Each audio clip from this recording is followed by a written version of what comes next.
السلام علیکم۔ میں ہوں اسم فاروق صابری۔ اب میں آپ کو پہلے جو میں نے لکھی تھی کہانی میں کون ہوں، ہو ایم آئی، اس کا دوسرا حصہ پیش کرنا چاہتا ہوں۔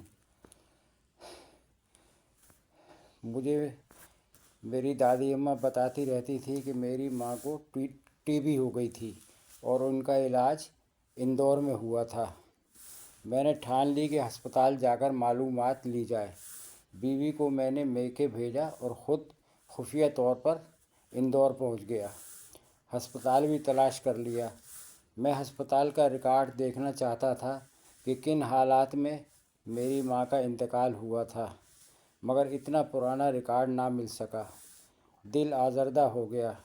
ڈونیشن فنڈ میں کچھ رقم دی اور واپس آ گیا۔ راستے میں میرے ذہن میں ایک ترکیب آئی، کیوں نہ بیوی کے ساتھ اپنے قریبی رشتہ داروں سے ملوں، وہ تو سب سے واقف ہوگی۔ گھر واپس آ کر بیوی سے مشورہ کیا اور ہم لوگ بھوپال پہنچ گئے۔ چونکہ میں غیر تھا اس لیے ہم لوگ ہوٹل میں ٹھہر گئے، کہیں رشتہ دار اعتراض نہ کریں۔ پیسے کی کوئی کمی نہ تھی۔ میرے ناول ہاتھوں ہاتھ بکنے لگے تھے۔ کئی فلمیں بھی بنی تھیں۔ اس طرح میری دیرینہ آرزو پوری ہو گئی۔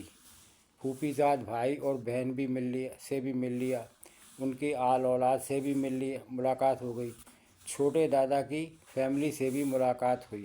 سب لوگ تپاک سے ملے، مگر مجھے دیکھ کر گھبراتے رہتے تھے کیونکہ میں ان میں سے نہ تھا۔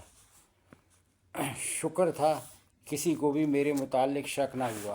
اب میں کافی مطمئن تھا۔ بس اس طرح رشتہ داروں میں میری انٹری ہو گئی اور آنا جانا شروع ہو گیا۔ اب میری مصروفیات بھی بڑھ گئی ہیں۔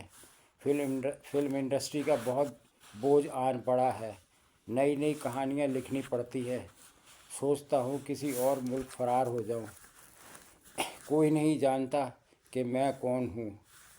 آخر کب تک اپنے راز کو چھپائے رکھوں گا؟ جی چاہتا ہے کہ اب سب کچھ اپنی بیوی کو بتا دوں۔ آپ لوگوں کا کیا خیال ہے؟ شکریہ۔